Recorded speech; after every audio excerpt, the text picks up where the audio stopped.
Watching the news in English is a great way to improve your English, but they often use some very difficult vocabulary words, some idioms, some English phrasal verbs. So today we are going to watch a news clip. I have slowed it down a little bit. I have put subtitles on the screen. And after we watch it together, I will come back and explain the most difficult terms that they use. A couple days ago, I made an English lesson about the Democratic National Convention. And in that lesson, I mentioned how there were protests, but they weren't violent. Well, that changed yesterday. They did get violent. Property was damaged.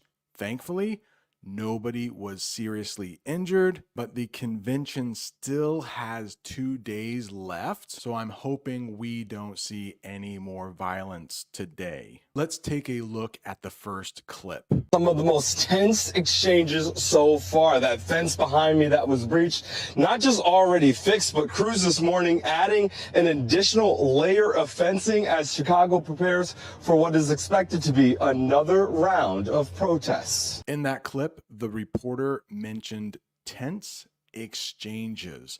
What does that mean? For each term, I am going to have a simple definition, and I will use that term in a sentence. So tense exchanges means conversations or arguments where people feel angry or upset. There were tense exchanges between protesters and police when the protesters refused to leave. Breached. We have a couple definitions of breached, but let's just focus on the one they used in the news clip. That means force your way through or broke a barrier or a rule. So you could see in the news clip that protesters breached that fence. They got over that fence. They broke it a little bit. Here's a sentence. Some protesters breached the police barriers and tried to get closer to the DNC venue. I've also used the term conference center. Venue, conference center, in this case, they're the same thing. Some of the most tense exchanges so far. That fence behind me that was breached, not just already fixed, but crews this morning adding an additional layer of fencing as Chicago prepares for what is expected to be another round of protests. The reporter mentioned another round of protests. That can be difficult because we have a couple different ways we use round in English. This first one, if you look at the picture, that shape is a circle, and we could describe that as being round. Let's take a look at the definition. Something shaped like a circle. The protesters formed a round circle to block the entrance to the convention center. But that is not the way the reporter used it. He talked about another round of protests. So what does that mean? A single part of a fight or contest, often with breaks in between. If you look at that picture, let me make it a little bigger for you.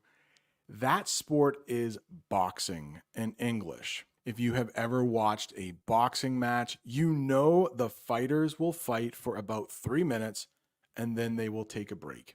That is a round of boxing. With 2 more days to go in the convention, we might see a few more rounds of protests. Take a look at a sentence. After a heated round of shouting, the police called for backup to control the crowd. Backup. That means more police officers to the scene. As Chicago prepares for what is expected to be another round of protests. This morning, authorities in Chicago remain on high alert following moments of heated protests outside the Democratic National Convention. Okay, those police officers, that security, they are going to be on high alert.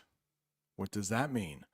Being ready and watching carefully for danger or trouble. Security was on high alert due to rumors of more protesters arriving. at the DNC. Remember when we talked about tense exchanges? They also talk about heated exchanges. And when you think of heated in English, you might think warm or hot. Where I live, it gets very cold in the winter, and some people have heated garages. It's a garage where you can keep your car, but you can also turn on the heat. Some people also have heated pools where I live. Yeah, you can actually warm up a pool. But heated can also mean when people become very angry or emotional. You can imagine those protesters, they feel very passionate about their cause. They are talking about people dying. So they're going to be very emotional. Their emotions are going to be running high. Let's take a look at a sentence using heated in that way. A heated argument broke out between the police and the protesters about their rights. You do have the right to protest. It's not illegal to do that in this country, but you can't damage property and you can't hurt people. So those protests yesterday got a little violent. The police had to do something about it. This morning, authorities in Chicago remain on high alert following moments of heated protests outside the Democratic National Convention. Multiple people detained and arrested, some carried away after a group broke through a layer of Secret Service fencing. Detained. Let's talk about what detained means. Being stopped and held by the police or authorities, like people in charge. Now, arrested would mean that person went to jail, they were put in handcuffs, like the woman in the picture is. But detained doesn't mean you go to jail. You might later, but detained just means the police are not letting you leave. Let's look at a sentence with detained. Several protesters were detained after they refused to leave the restricted area. And a restricted area is a place where people are not allowed to go. Phrasal verb here, carried away. Let's talk about one way we use carried away in English, and it is different from the way the reporter used it. Let's look at the definition. When someone becomes overly excited or emotional and loses control. Maybe you are at a concert listening to some music you really like. Well, you could get carried away. You could get very emotional, start shouting, screaming. It can be a good thing or it can be a bad thing. Maybe you are having an argument with a person, and if you get carried away, that means you have like too much emotion. There is the sentence right down there. Some protesters got carried away and started pushing against the police lines. But the reporter didn't use it as a phrasal verb. Literally, that person is being carried by the police. The police are taking that person to another area. It's not a phrasal verb here. That person is literally being carried away, probably to jail. Secret Service, I have mentioned them before when I did the English lesson about the attempted assassination on former President Trump. Let's look at it again.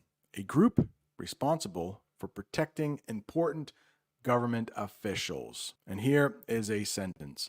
The Secret Service surrounded the DNC building to protect key political figures. I will leave a link to the English lesson I did before about the DNC, and there I talk about 2 different ways we use key in English. Also, would you mind hitting that like button so other people can find this English lesson? And if this is your first time here, don't be afraid to subscribe so you never miss another English lesson. Multiple people detained and arrested, some carried away after a group broke through a layer of Secret Service fencing.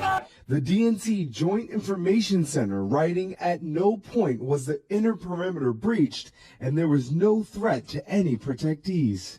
Overnight, demonstrators even seen inside the convention center. One group unraveling a protest banner in support of Palestinians during President Biden's speech, with other attendees quickly placing their own signs in front of them. Okay, the next two terms, protectee and attendee, they both have the same ending. They both have the same suffix. So let's talk about them together. What are protectees?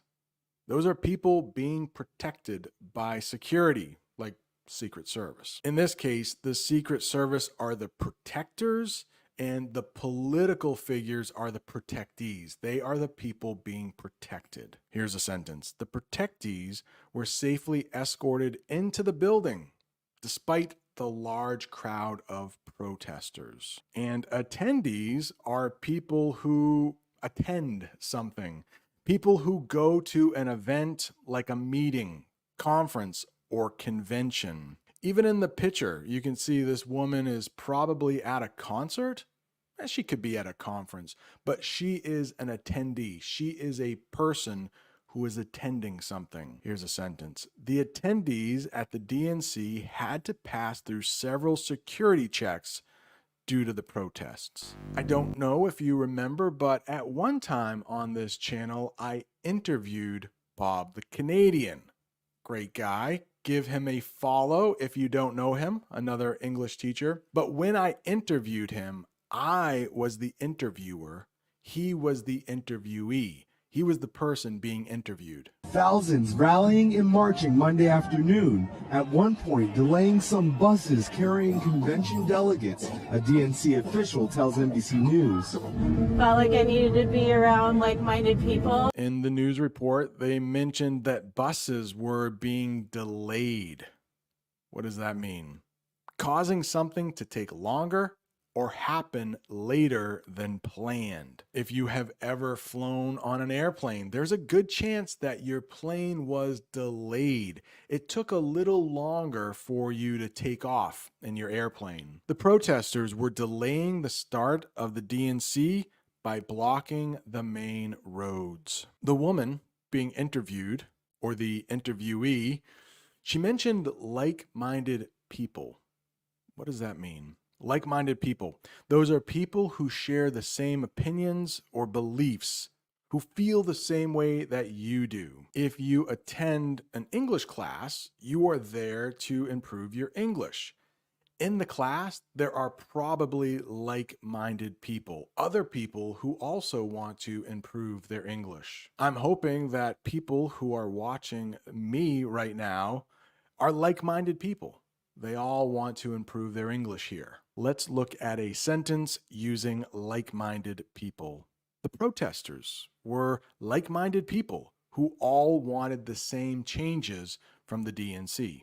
Thousands rallying and marching Monday afternoon, at one point delaying some buses carrying convention delegates, a DNC official tells NBC News. Felt like I needed to be around like-minded people. And Chicago's top cop overnight is praising his officers, saying that the de-escalation training that they received ahead of the convention came to good use. That situation resolved with no tear gas, no batons being used. De-escalation. I've talked about escalation before on this channel.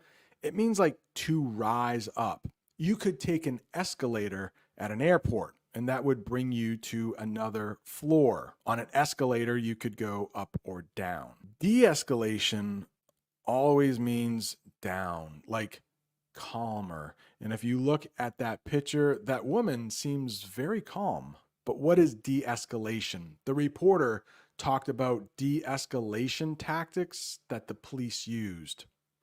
Actions taken to reduce tension or calm a situation down. If the protesters were angry and the police got even angrier, that would escalate the situation. It seems the police have been trained on how to bring the tension down, how to make people feel less angry. The police used de-escalation techniques to prevent the crowd from becoming violent. Oh boy, tear gas. Luckily, the police did not have to use tear gas yesterday, but what is it? Take a look at the picture. A chemical used by police that makes people's eyes sting and tear up. You probably know that the water from your eyes when you cry, it's called tears. Hang on, I need to put the microphone down and I'm going to tear some paper.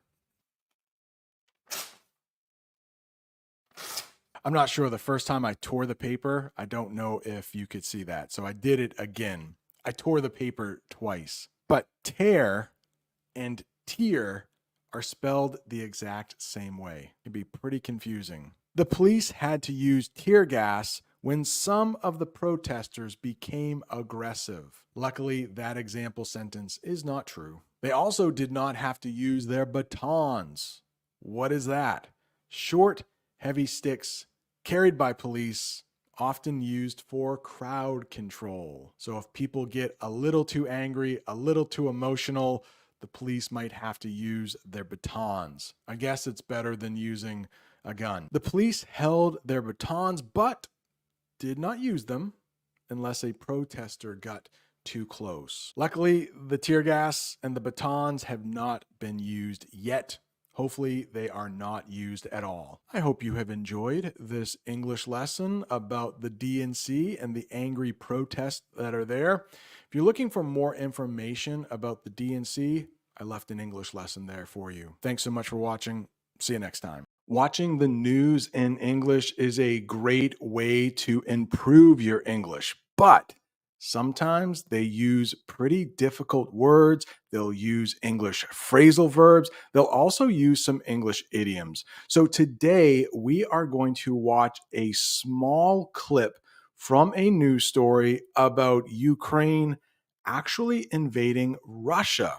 The opposite is happening. For most of the last couple of years, Russia has been invading Ukraine. Now the tables have turned. Sometimes we use that phrase when the opposite is happening. And as always, I am not going to give my opinion. I don't think that would be fair. I am going to do my best to just teach an English lesson. I am going to leave the politics out of this English lesson, but feel free to share your opinion in the comment section. But just please be respectful. My only opinion on this situation is I hope the killing can stop in this region as soon as possible. The clip is going to have the subtitles on the screen and it is going to be slowed down just a little bit so you can understand it better. Earlier, I put up a post to see which English lesson you would like to watch most, and Ukraine invades Russia 1. For each difficult thing that gets talked about in the news report, I will have a picture for you. I will also have a definition, and I will use that term in a sentence. Russia fighting back after Ukraine's surprise advance. Ian Panel has the latest. Good morning to you, Ian. Yeah, good morning, Robin. Another region of Russia declaring a state of emergency over Ukraine's audacious operation across the border. I think the first difficult thing they talk about is state of emergency. Let's talk about what that is. A special situation where the government can take extra actions to keep people safe. Now, luckily, in the United States, we haven't had war here for a very long time, but we do sometimes have states of emergency. This will often happen when a natural disaster affects an area. Let's say a bad storm blows through an area. Do you know that English phrasal verb? If a town has been affected by this storm, they can declare a state of emergency and they might get more money from the government to help them repair. Let's take a look at a sentence that uses state of emergency. Ukraine declared a state of emergency to protect its people after Russia attacked. But of course, in the news story, the opposite happened. Russia actually declared a state of emergency. And we usually use that verb, declared. Audacious. This is a good term to know. A good term you might see on the IELTS or TOEFL exam. And it means very bold, surprising, often in a risky way. Like something bad might happen if you do something audacious. Ukraine made an audacious move by attacking Russian forces. For most of the war, or the special operation, Ukraine has been on the defensive, we would say. They have been defending their territory. But by going into Russia, they're now on the offensive. They are the ones who are attacking. Some people might think that move is audacious. Another region of Russia declaring a state of emergency over Ukraine's audacious operation across the border. Overnight, the governor of the border region of Belgorod calling the situation very difficult following attacks by Ukrainian forces, saying houses are destroyed, civilians dead and injured. Belgorod, of course, as you know, has been used to launch consistent deadly attacks on Ukraine. You heard them talk about civilians. What are civilians? Those are people who are not soldiers or in the military. And unfortunately, in the picture, this is what civilians often look like. Children, women, people who are not soldiers. Let's use civilians in a sentence. Many civilians had to leave their homes because of the fighting between Ukraine and Russia. Consistent. In the picture, you can see consistency is the key. Consistency is the key to learning English. Let's talk about what consistent means. Always happening in the same way over time. It might take many years, but if you are consistent with your English learning, it will happen. Your English will get better. Ukraine has been consistent in its efforts to push back Russian forces. Please let me take a quick moment to ask you to like this video if it is improving your English, and also if you haven't subscribed yet, what are you waiting for? If you want to see more English lessons like this, please subscribe so you never miss another one. Saying houses are destroyed, civilians dead and injured. Belgorod, of course, as you know, has been used to launch consistent deadly attacks on Ukraine. Russian troops seen captured and taken prisoner as Kyiv pounds the Russian border region of Kursk. This is one thing that can make English so difficult, is that the reporter said pounds.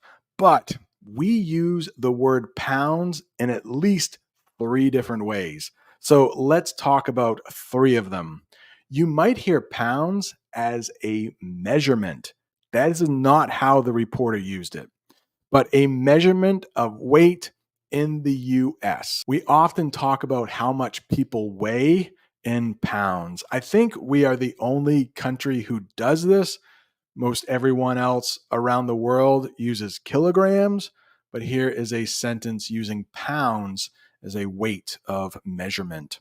I gained 10 pounds over vacation. In the UK, you might hear pounds as money. They no longer use the euro in England, they use pounds.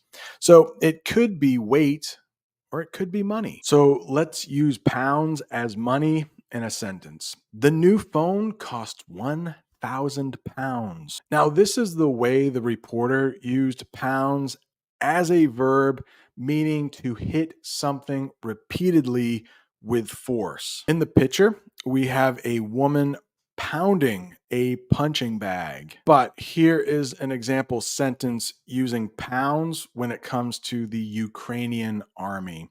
The Ukrainian army pounded the Russian base with rockets. As Kyiv pounds the Russian border region of Kursk, which neighbours Belgorod, with missiles and drones, claiming control of almost 80 settlements. It's also struck 3 Russian airfields overnight, one more than 380 miles inside Russia itself. In the news report, you heard them use settlements. So let's talk about what settlements are.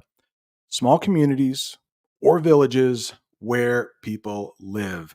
Russian troops attacked small settlements near the border. Ukraine's shock counter-invasion, catching the Kremlin and Putin's army totally off guard. Let's talk about counter-invasion. Anytime you hear counter in English, think the opposite. So a counter invasion is an attack in response to an invasion, aiming to take back control. When we use the verb invasion, that means troops go over the border into another country. Russia invaded Ukraine first, so they could have a counter invasion where their soldiers cross the border and go into Russia. Right at the bottom, let's look at a sentence. Ukraine launched a counter invasion to regain the land taken by Russia. Invade is a verb that is often used in war, but it's not the only time we use invade. Animals could invade your house. That's the verb. The noun is invasion. You could have an invasion of ants inside your house. Let's use it in a sentence. You could have an invasion of ants inside your apartment. I hope that is not true for you, but I will take an invasion of ants in my house or apartment any day over soldiers invading my house. My heart truly goes out to anyone living in this region and having to deal with this war. I am so sorry. They talked about catching somebody off guard. Let's talk about what that means in English. To surprise someone who is not ready. And in the picture, I have two people who look like they have been caught off guard. Here's a sentence. Ukraine caught the Russian army off guard with a sudden attack. Ukraine's shock counter-invasion catching the Kremlin and Putin's army totally off guard. Now they're trying to rush men, munitions into place to try and drive the Ukrainians out. In the news report, you heard them talk about the verb rush, and that means to move quickly towards something. In this news story, they could have used it in a sentence like this. Ukrainian soldiers rushed to defend their positions from the Russian forces. But in normal everyday English, you might hear rush hour, which is the opposite of moving quickly. If you look at that picture, let me make it a little bigger for you. You can see a big city and there are cars that aren't moving. During rush hour, you might be at a standstill in your car. It's another way to say you are not moving. It's hard to get around New York City during rush hour. And most of the time in large cities, you will have rush hour twice a day. Maybe at 9 a.m. when everyone is trying to get to work, and maybe again at 5 p.m. when everyone is trying to get home. Ukraine's shock counter-invasion catching the Kremlin and Putin's army totally off guard. Now they're trying to rush men, munitions into place to try and drive the Ukrainians out. You also heard munitions. Munitions. What are those? Military weapons, ammunition, and supply. We should probably talk about what ammunition is. It's just one kind of a munition. Ammunition is something like bullets or rockets that could be put into guns. Here is munitions used in a sentence. Ukraine received more munitions to fight against Russia. Let's get into a couple difficult phrasal verbs. Drive out. Now, you might know the verb drive. You could do it in a car, but drive out is a little different. It means to force someone to leave a place. If you think about those ants in your house, hopefully you can drive them out. You can get rid of them. Another phrasal verb. You can force them to leave. Maybe you use some kind of bug spray. But drive out, force out, they both mean the same thing. Let's look at the definition. To force someone to leave a place. Ukrainian forces are trying to drive out the Russian soldiers from their land. Russian soldiers.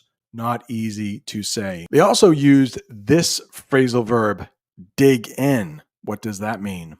To prepare to defend a position for a long time. And remember, dig is an irregular verb, So the past tense is dug in. Soldiers might dig in to an area, and we might call those things trenches that they are in. Here's a sentence. The Russian army dug in, preparing for a long battle. Now they're trying to rush men, munitions into place to try and drive the Ukrainians out. There is some sign of Ukrainian forces starting to dig in while others are trying to advance with fierce firefights reported. A senior Russian military officials now vowing to launch an all-out offensive to drive the Ukrainians out. But this has been a major blow to Putin and his war plan in Ukraine. Oh boy. Here is a good adjective to know in English. Fierce. Fierce. If something is fierce, it's very strong or intense.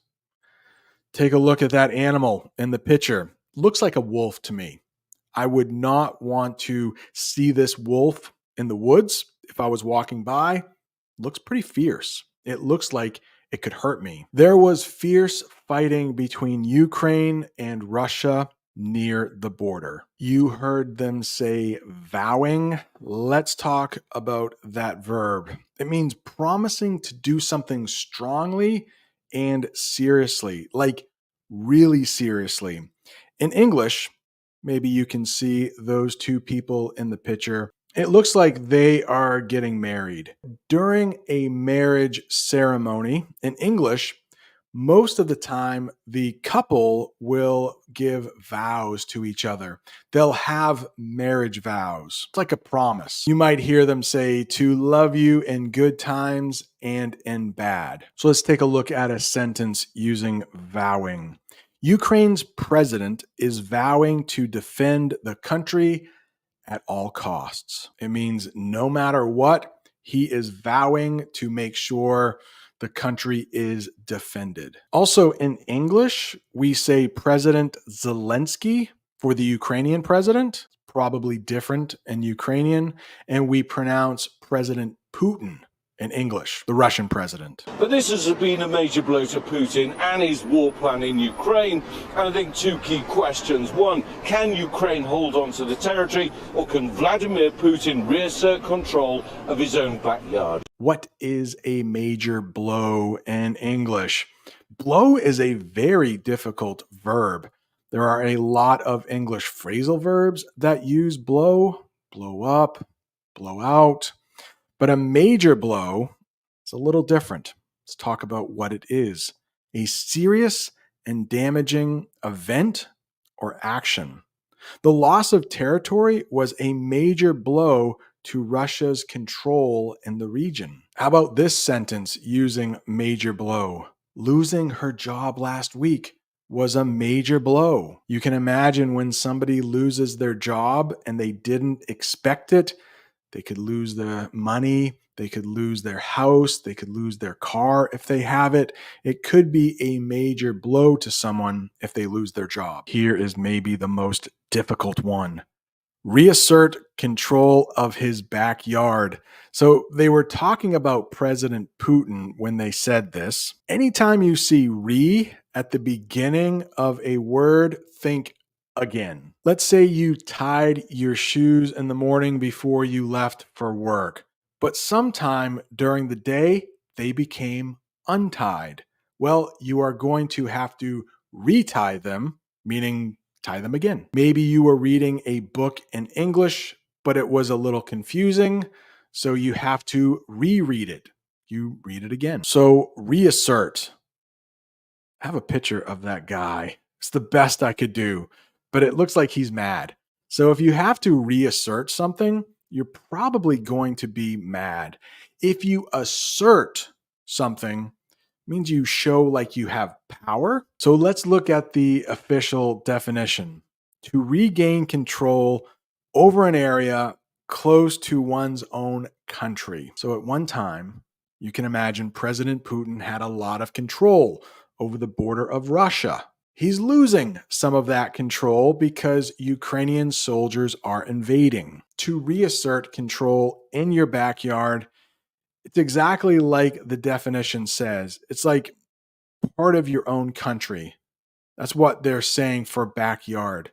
It's an idiom. So let's put it all together in this sentence. Vladimir Putin is trying to reassert control of his backyard by keeping influence over Ukraine. We ended on the most difficult one. I hope you have learned a lot of English. If you're looking for more English lessons, there's like over 2 hours of English lessons there for you.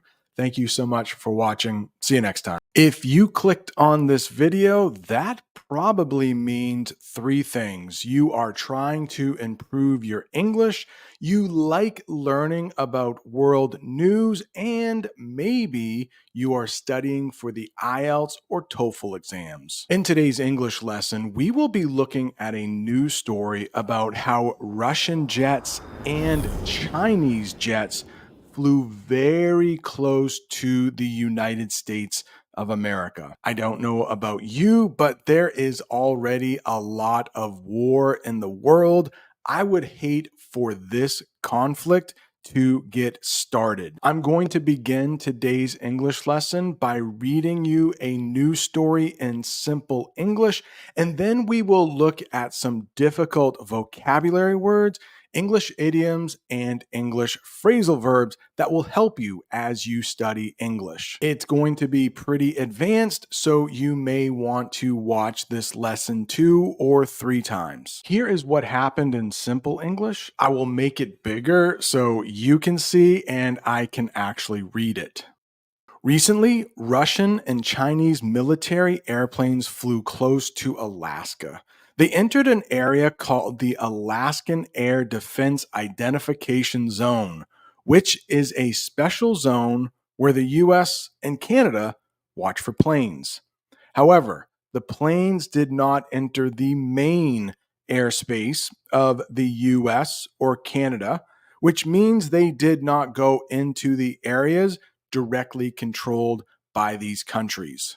In response, NORAD, which is a defense group for North America, sent out fighter jets to check on the Russian and Chinese planes. The US and Canadian jets made sure the situation was safe and that the planes were not a threat. This kind of flight is a common event and happens several times a year.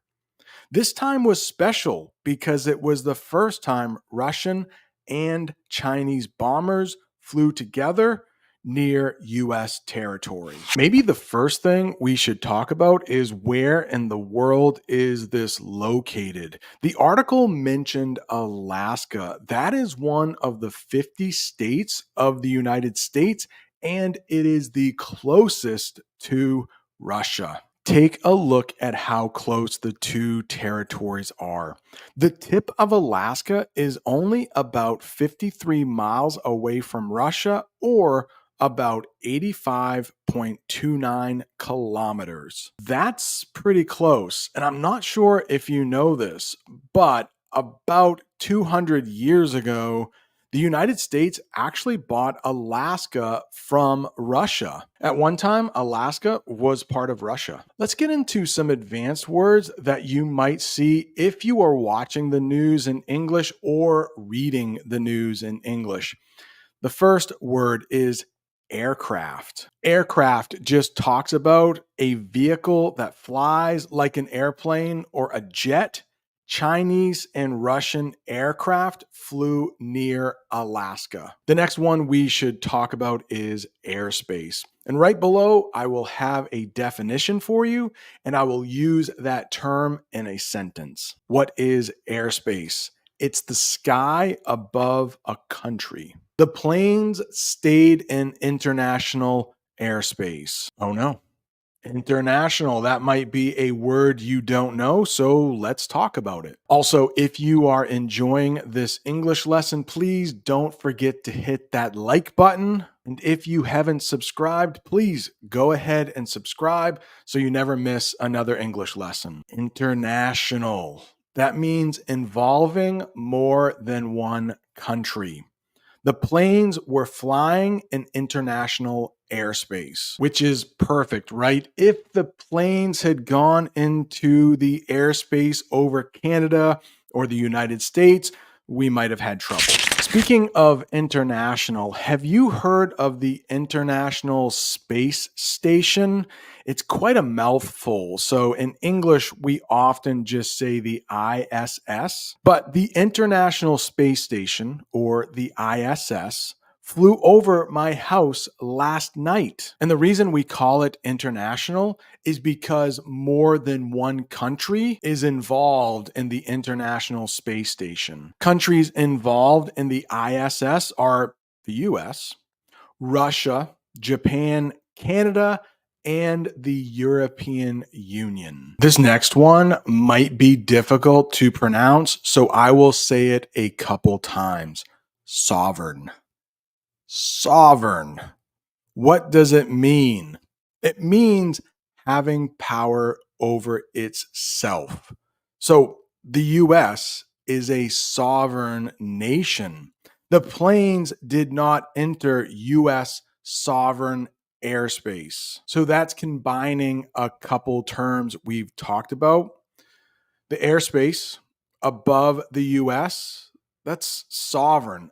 Other countries cannot fly into US airspace without permission. We talked about aircraft earlier. Well, one type of aircraft is a bomber. Take a look below. A bomber is pretty much what it sounds like. It's a plane that drops bombs. The Russian bombers were flying over Russian airspace. Tensions.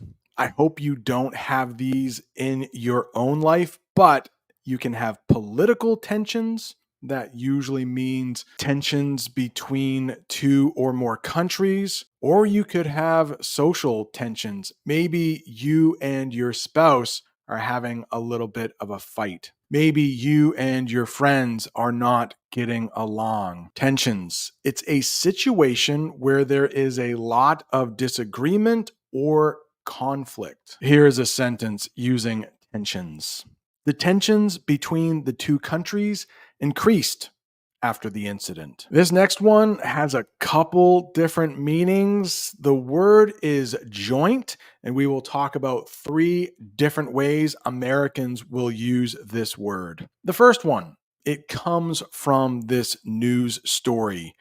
Joint means done together by more than one group. It was a joint flight by Russia and China. So they were working together. It was a joint mission. Here's my favorite type of joint. It's a place, often a restaurant, bar, or venue that is not fancy. Let's grab some food at that new pizza joint. The burger joint down the street is good too. Okay, be careful with this one. If somebody offers you a joint in English, they're probably talking about this: a marijuana cigarette or a rolled cigarette containing marijuana. They smoked a joint at the party. This next word also has a couple different meanings. We will talk about 2 meanings for the word monitor. It might mean to watch closely. The US military monitors the skies over Alaska, and you can imagine they are monitoring those skies even more closely now that Russian and Chinese jets have flown close by. What about this one? Maybe you have an older dog and you might be monitoring that dog's health. As dogs get older, they become less healthy. Here's a sentence: they are monitoring the old dog's health. But you could also have a monitor, like maybe you are watching this English lesson on a monitor.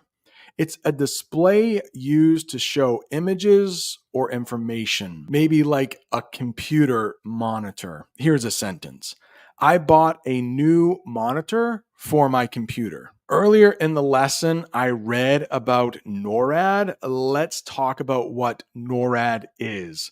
First of all, it's an acronym, meaning each letter in NORAD represents an actual word. It stands for North American Aerospace Defense Command. My goodness, that is a lot to say, which is why we always say NORAD. Now let's talk about what it is. A joint, you know that word now, hopefully, a joint military organization between the US and Canada to protect the country's airspace. NORAD involves both the US and Canada, and it is designed to make sure both of the countries stay safe. Intercept. You can intercept some communication. You could intercept some mail. You could intercept a phone call. Intercept means to stop something before it arrives. US and Canadian jets intercepted the Russian and Chinese jets. It basically means the US and Canada stopped those jets before they could enter US airspace. Escalate is a verb that we hope doesn't happen in this situation, and it means to make a situation more serious. Thankfully, the situation did not escalate tension between the two countries. So you can see in that picture, one person is very upset. I don't think the US and Russia are getting along very well, but luckily it's not escalating into a war or anything like that. Hopefully that never happens. In everyday English, you might hear of an escalator. You might see an escalator at the airport or a store that has 2 floors. An escalator will bring you up. Just like escalate means to make the tension more serious. You know how native English speakers love to use English idioms, so let's talk about a couple you might see while watching the news in English. And what makes idioms so difficult is that you can't translate them. You might know what the word clear means, you might know what the word air means, but put them together and you have an English idiom that really doesn't translate at all.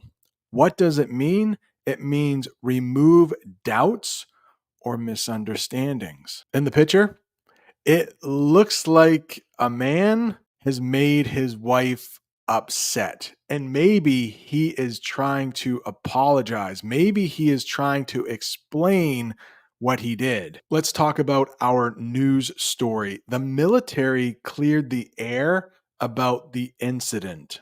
The problems were resolved. So luckily, this incident didn't start World War III. I think we can all be thankful for that. But it was a close call. What does that mean? A situation where something bad almost happened. And you can see the look on that woman's face. It was a close call. You might be very scared for just a second, and then luckily the bad thing doesn't happen. Here's a sentence using close call. It was a close call, but the planes stayed in international airspace. And in the picture, you can see 2 fighter jets coming very close to hitting each other. That was a close call. Luckily, they did not collide. Do you know that word collide, meaning 2 things hit each other or bump into each other? 2 cars may collide on the street, and then you have what we call an accident in English. Please let me know in the comments, have you ever been in an accident? I've been in a couple, and it wasn't fun, and it cost me a lot of money. Under the radar is another idiom I would like to talk about. Now, if you literally translate radar, it's like the picture. The military might use radar to track planes. But of course, this is an idiom and it has nothing to do with that kind of radar. Under the radar means not easily noticed. The planes did not go under the radar. NORAD saw the planes were flying close to US airspace. The military noticed them. Here's an example of under the radar that I say quite a bit at work. I try to stay under the radar at work. I don't want my boss to get mad at me. I try to stay calm and out of the way at my school. Now let's talk about those pesky English phrasal verbs. Native English speakers love to use them, and I can guarantee you will see them on the IELTS or the TOEFL exams. Look into. Now, you may know the verb look. It's pretty common, but add into. Now you have an English phrasal verb. Look into means to investigate or examine. And in the picture, you can see that person using what we call a magnifying glass to get a closer look at the paper. And that's what look into means, to investigate or examine, to take a closer look at. Here is a sentence. The authorities are looking into the incident. Here's another sentence. I am looking into a local English class in my town. But the great thing about watching me on YouTube is you don't have to leave your house at all. It's like you're in my classroom right now. Another English phrasal verb, back off. Maybe you know the part of the body called the back in English. It's right back there. But back off has nothing to do with that part of the body. Back off means to move away from a situation. The US jets backed off once the Russian and Chinese jets left the area. How about this English phrasal verb, follow up? Follow up means to do something or check on a previous action. The military will follow up on this incident. It means they won't forget about it. They will investigate it further. You might use follow up with your boss at work. I need to follow up with my boss to see if I can get the day off. Maybe you mentioned it to your boss earlier in the week, and then you want to follow up. You want to ask them again if taking the day off is okay. I want to thank you for watching until the end. It was a difficult English lesson. If you are looking for more English lessons with the news, right down there is over 2.5 hours of English using news stories. If you clicked on this English lesson, that means one of three things. You are trying to improve your English, you like learning about world news, and you are taking the IELTS or the TOEFL exams. Maybe all three of those are true. In today's English lesson, we will discuss the assassination of a powerful world leader. As always, I will not give my opinion. I am just the teacher, but we will talk about difficult vocabulary words you might hear if you are watching the news. We'll talk about some English idioms you might see on the IELTS or TOEFL exam, but they also appear in the news. And we'll talk about one pesky phrasal verb. All of the information we talk about today can be found in the description below if you want to use it as a sort of study guide. Let's get right into it. I am going to read a summary of the news article. All of the words you see in dark black are words we will talk about later in the lesson. A recent news story reported that a leader of Hamas was killed in an airstrike. The attack took place at a compound after the military gathered intelligence. The event led to casualties and has made the situation more serious. With concerns about possible retaliation, some countries are thinking about sanctions in response. One thing we should probably discuss at the beginning is what is Hamas in simple English? Hamas is a group that controls the Gaza Strip, a small area in the Middle East. It is known for being involved in conflicts with Israel and has a militant wing that conducts attacks. Many countries, including the United States and the European Union, consider Hamas a terrorist organization. They also provide social services like schools and hospitals in Gaza. Hamas wants to establish an Islamic state in what they see as historic Palestine, including Israel. This is a headline you might see on the internet.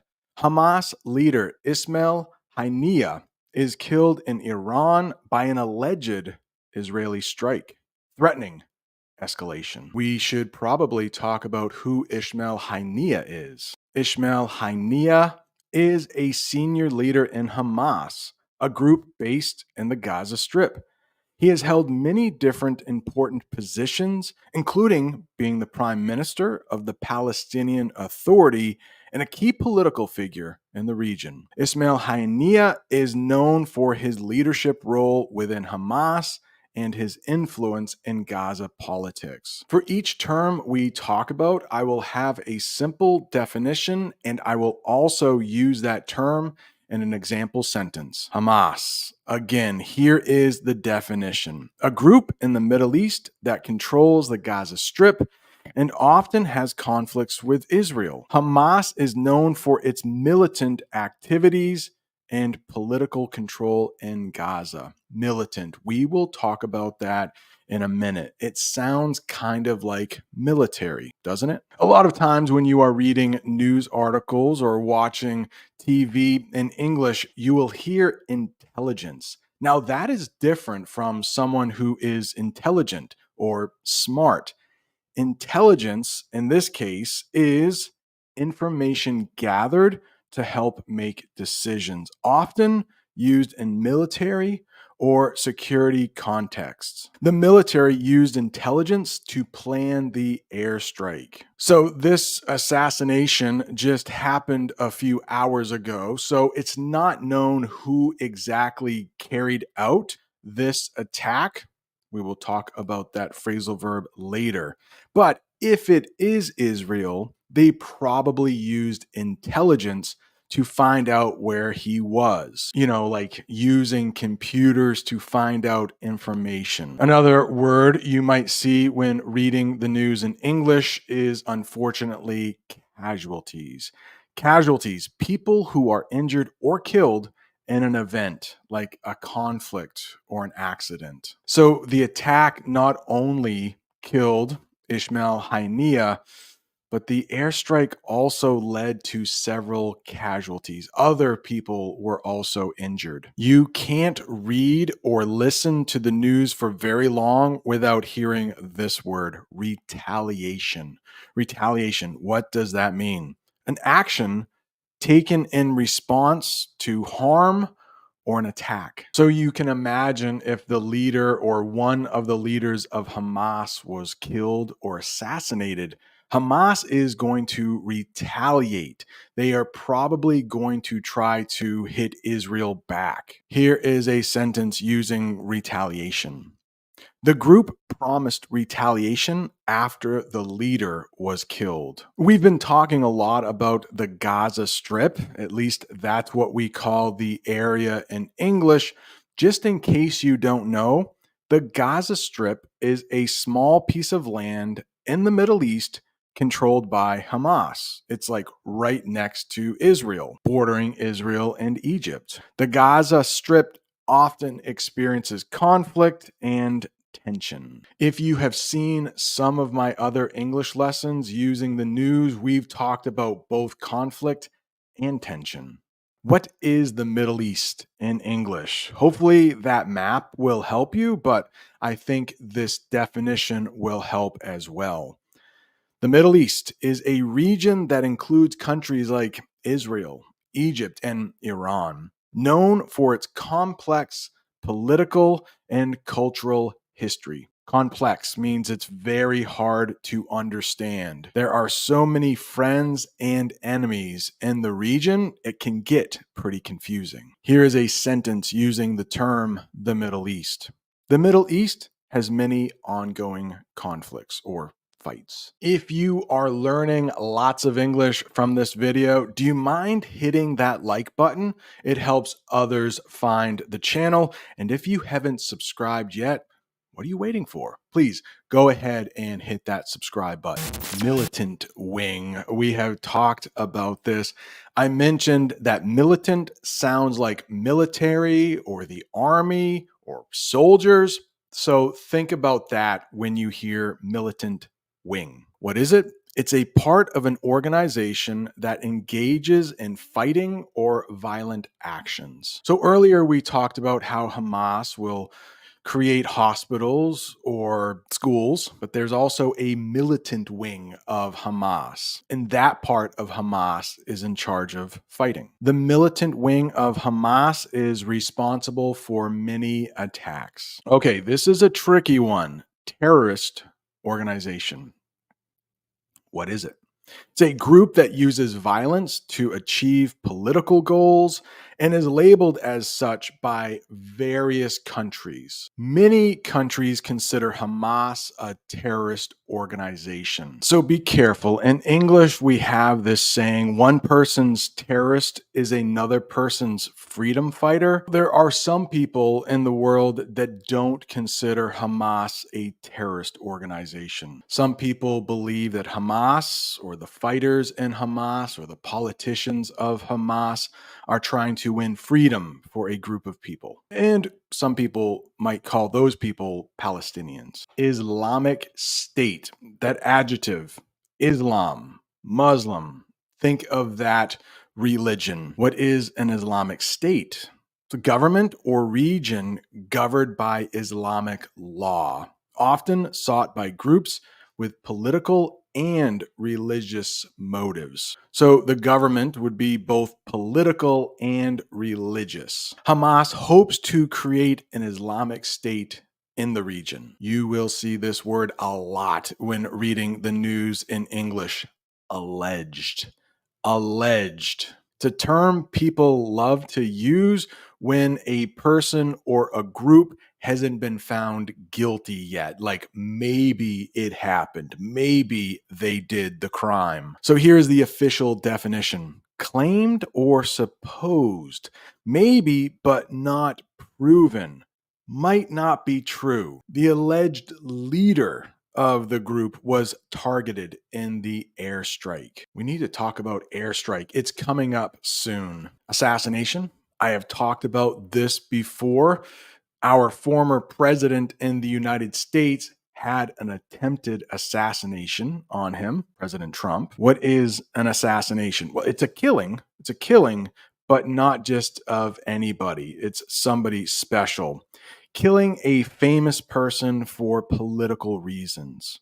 The assassination of the Hamas leader shocked the region. In a lot of the news articles I've been reading, I've seen this word, compound. Compound has a few meanings in English, but when we're talking about this story, it means a group of buildings enclosed by a fence. The compound was believed to house several high-ranking officials. You probably know the noun house, but we also have a verb, housed. That means like somebody is staying in a building. Airstrike.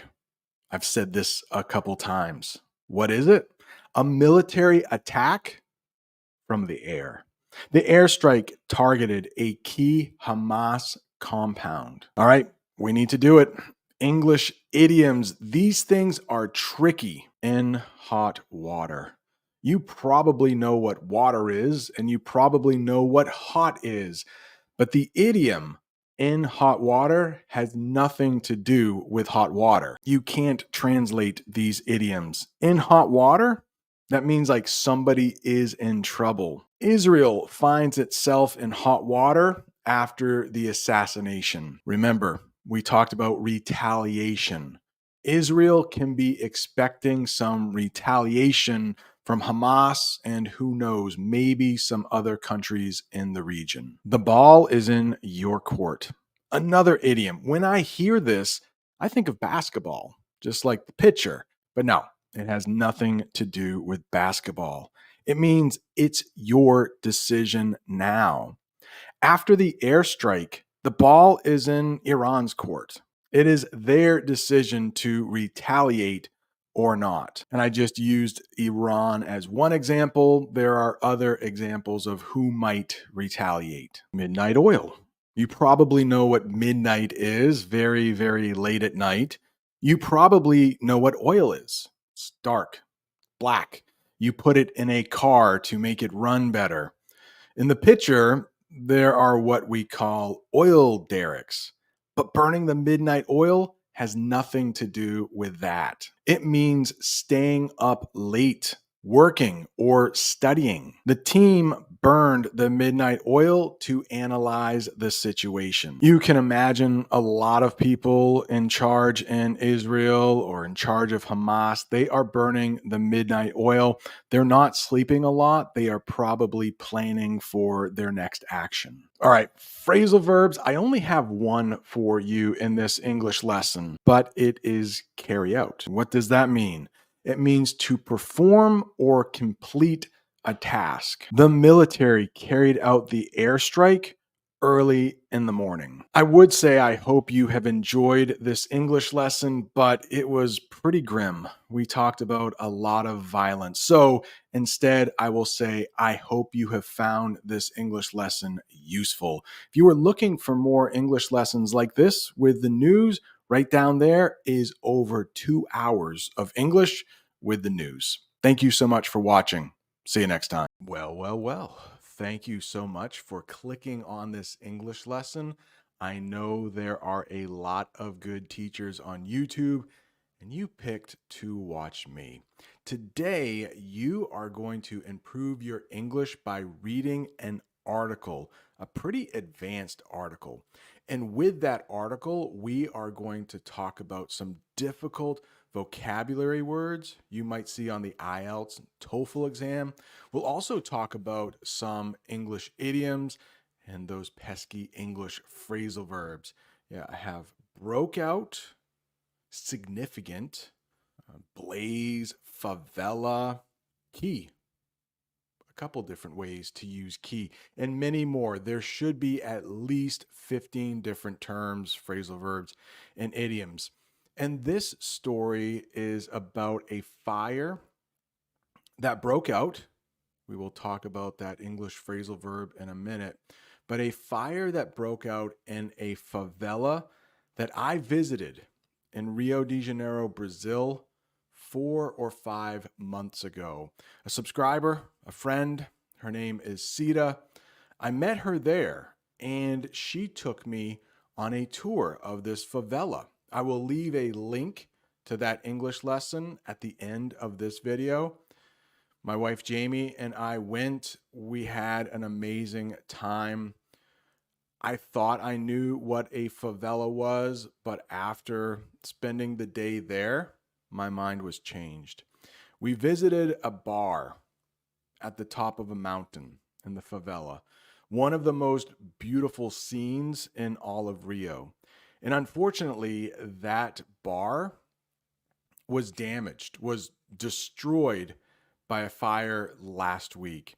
If you are Brazilian and you would like to donate to help rebuild that bar, I have a link in the description. But on behalf of all the subscribers and viewers of this channel, I have donated $100 American to try to help rebuild that bar and a library that was also destroyed. We will talk more about that in just a minute. But it was a total loss.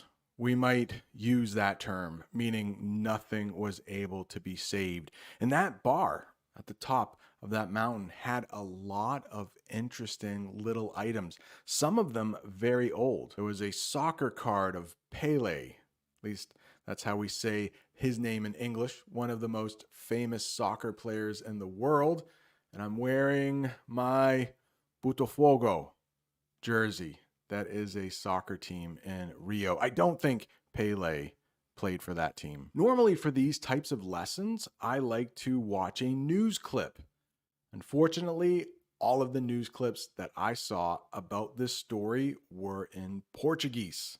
I do not speak Portuguese, you did not click on this video to learn Portuguese. So what I did was I asked AI, hey, please read all of the news articles you can find about this fire, combine them, and then translate them into English for me. So let's do it. I am going to read through this paragraph. That is an English phrasal verb, meaning I am not going to stop. Hopefully, I will not make any mistakes. Fire devastated Rio de Janeiro's PPG Favela. On August 7th, 2024, a fire broke out in the PBG. There is no way I'm going to try to pronounce that. I'm an English teacher. I cannot pronounce that in Portuguese. Sorry. The PPG favela in Rio de Janeiro causing significant damage to the area. The blaze, which started around 11 a.m.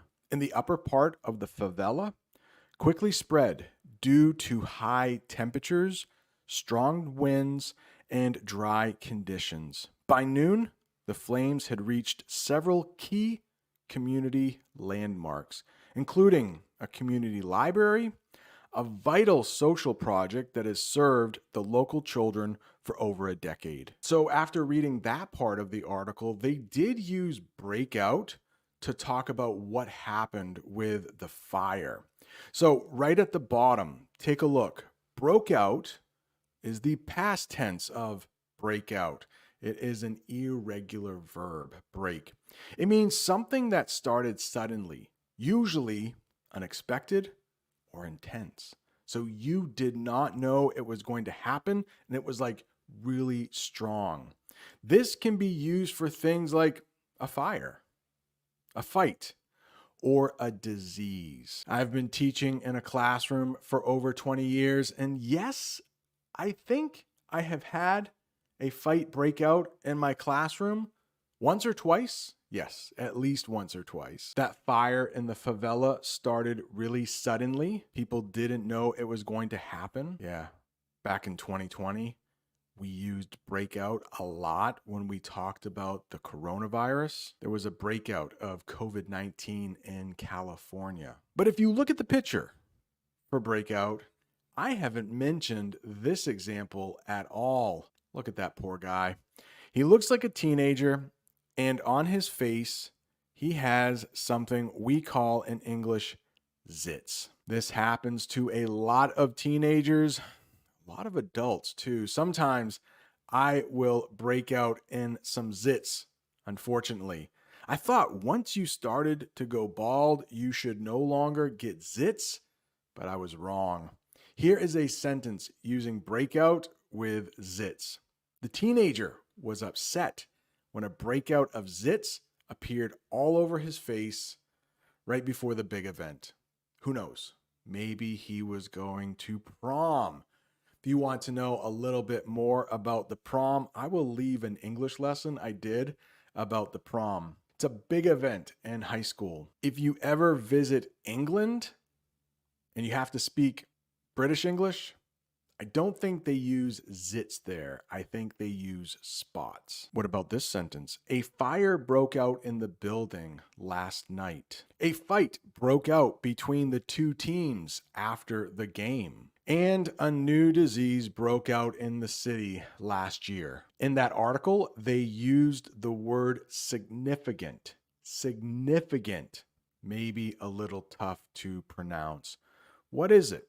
For each of these terms, I will have a definition for you, hopefully one that is simple enough to understand, and I will use that word in a sentence. Significant, important, or large enough to make a difference. The fire in the PPG favela caused significant damage to the community. They also used the word blaze. So you might know fire. We've already talked about that one. But another word for fire can be blaze. A large and strong fire. That is what a blaze is. Firefighters struggled to control the blaze that spread quickly through the favela. I've used that word favela a lot. I'm going to read the definition, but then I'm going to talk about it a little bit. What is a favela? A poor area in a Brazilian city where many houses are built very closely together. So yes, a lot of people are living in a small space, but when they say a poor area, that would say that everybody in the favela does not have a lot of money. And I would say that is true for a lot of people, but not everyone who lives in the favela doesn't have money. In fact, I know there are people who live in a favela and they are quite well off. We might use that term to describe somebody who has quite a bit of money, maybe even rich. The PPG favela in Rio de Janeiro is home to many families. Okay, be careful of this word, key. It can be used in a couple different ways. If you know the word key, you probably already know this one. Small tool to open a door. There's a picture there. Not too difficult, right? The residents use their house keys to quickly lock their doors before fleeing from the fire. I don't have this term, but let's talk about looters. Looters. What are looters? Those are people who come into an area to steal things after a disaster has happened.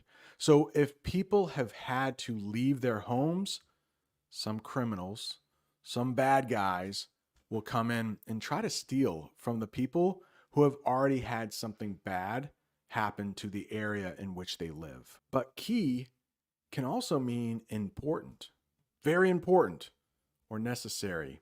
The library was a key place in the favela, helping many children with their studies. And I was quite happy to be able to donate some money to the favela in hopes of them being able to rebuild their library. And it's all because of you, because you have subscribed, because you have liked the English lessons you have seen.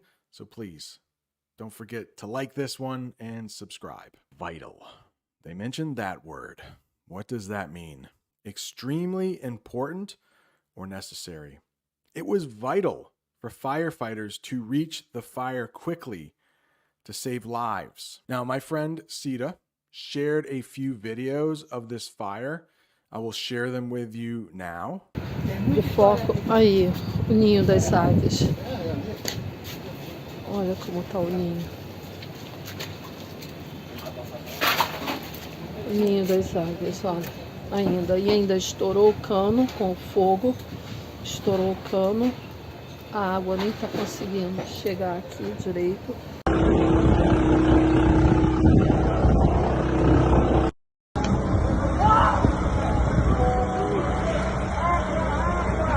In her messages to me, she did say, unfortunately, one little girl died because of smoke inhalation. That's a hard one. When you inhale something, you bring it in through your nose or your mouth. So think of the fire, think of the smoke. It's really hard to breathe when you are around smoke. So smoke inhalation means you have inhaled too much smoke. So it is possible that a little girl did die. I could not see that in any of the news reports that I read in a translated form, but Sita said that a little girl did die, which is incredibly tragic. But you could also have your vitals. And if you look at that picture, think of a hospital. You might see this in a hospital where doctors are making sure the patient is breathing. They're making sure that their heart is beating. So a doctor may check your vitals to see if you are healthy. And your vitals are things that are keeping you alive. Your heartbeat, your breathing, maybe your oxygen level. That is the air that we breathe in. Yeah, and unfortunately, without oxygen, you would die. Ugh, horrible stuff. Let's move on. That's not fun to talk about. Decade. What is a decade? It's a period of 10 years. And in the picture, you can see the 1940s. My parents were both born in the decade of the 1940s. The community library in the favela has been helping children for over a decade. So what a terrible thing. A place where children would go to learn, to improve their lives, was destroyed by this fire. Hopefully, it can be rebuilt really quickly. Let's continue reading the article. Firefighters were immediately called to the scene, but faced significant challenges due to the difficult terrain, the large amount of trash in the area, which had accumulated due to years of inadequate waste management. Local residents bravely assisted the firefighters by using their water reserves to try and contain the fire. Despite their efforts, the fire destroyed several structures, including a beloved local bar and a section of the community's forested area. Yeah, that's a tough one, right? Difficult terrain. I want to talk about that for a minute.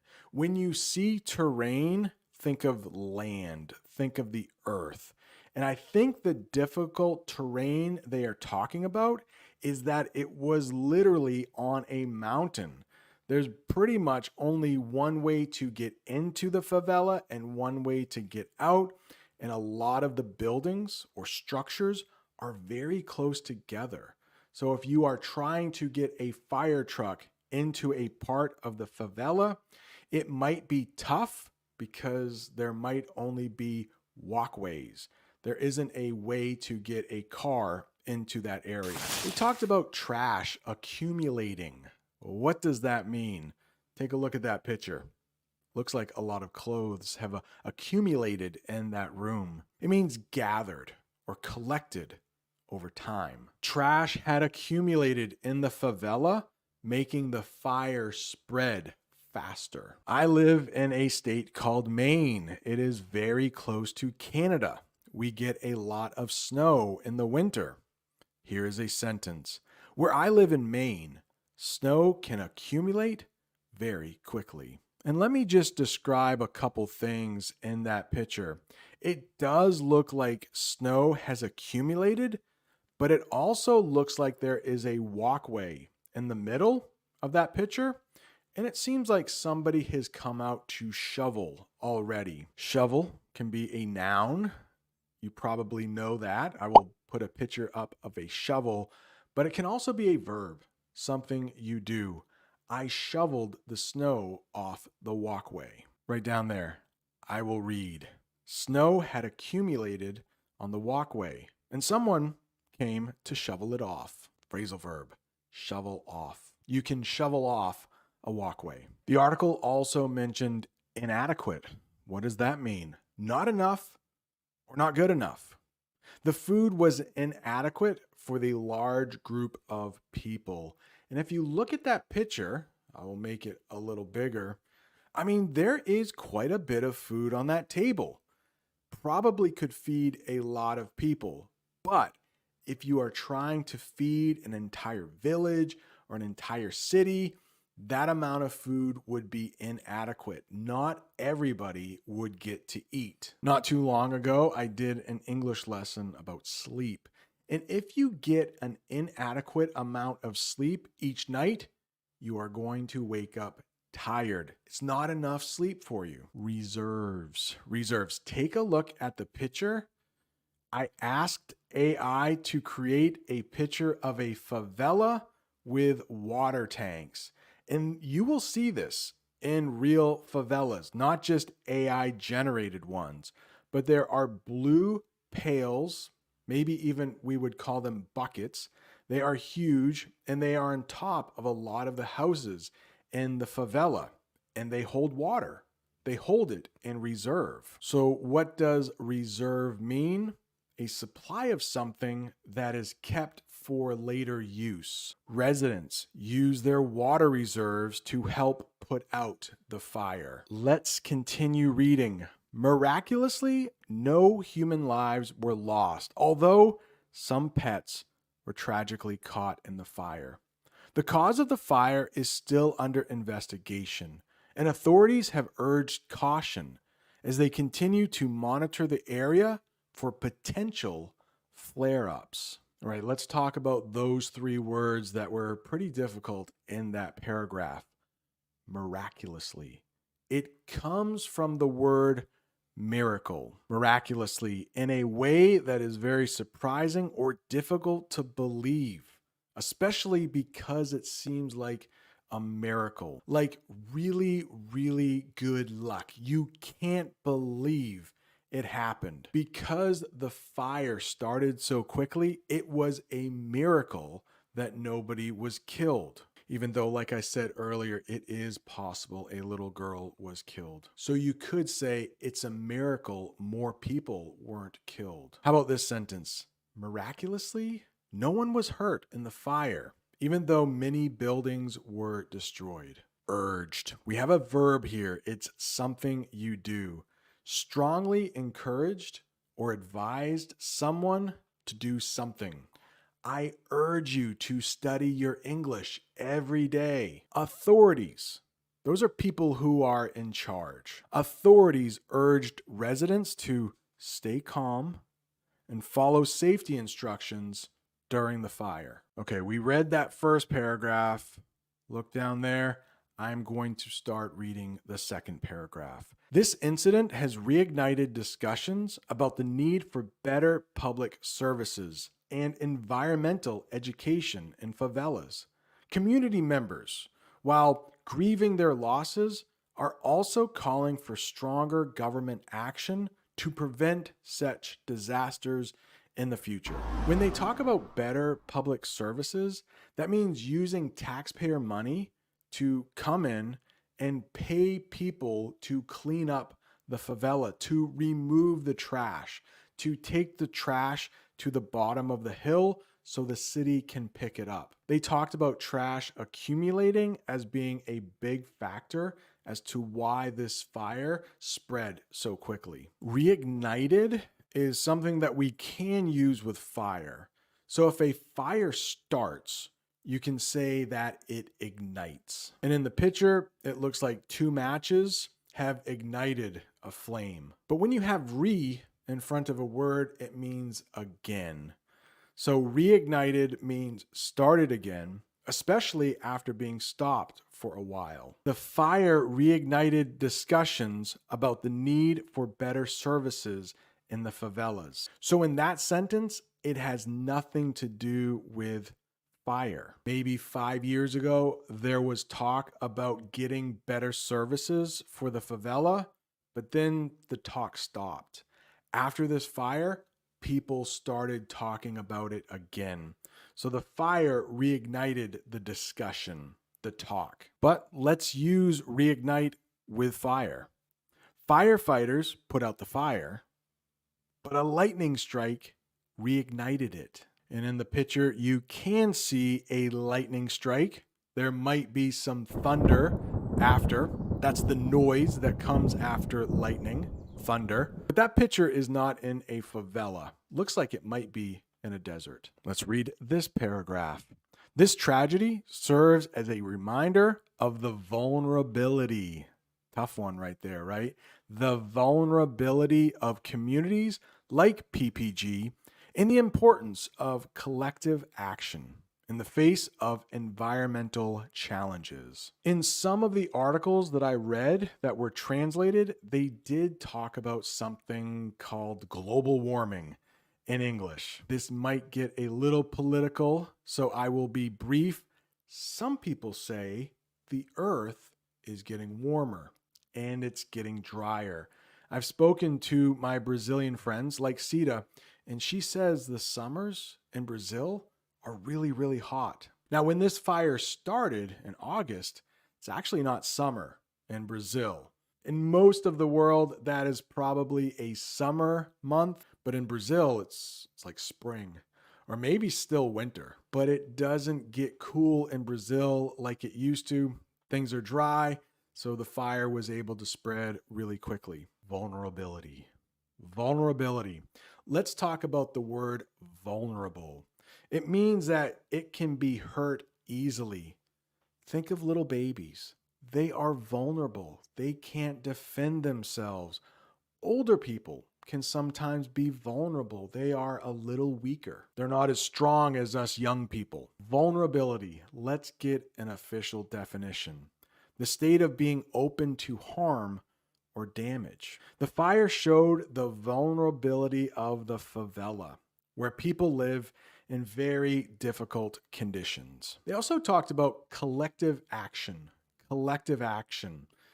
Look at all those hands in the picture. Many people are involved. When a group of people work together to achieve a common goal, everybody is working together to get one thing done. The residents took collective action to fight the fire and protect their community. Okay, not exactly a fun topic to talk about, but I hope your English is now a little better. Right below there is where I visited the favela. Right up there is an English lesson I did about sleep. Thank you so much for watching. See you next time.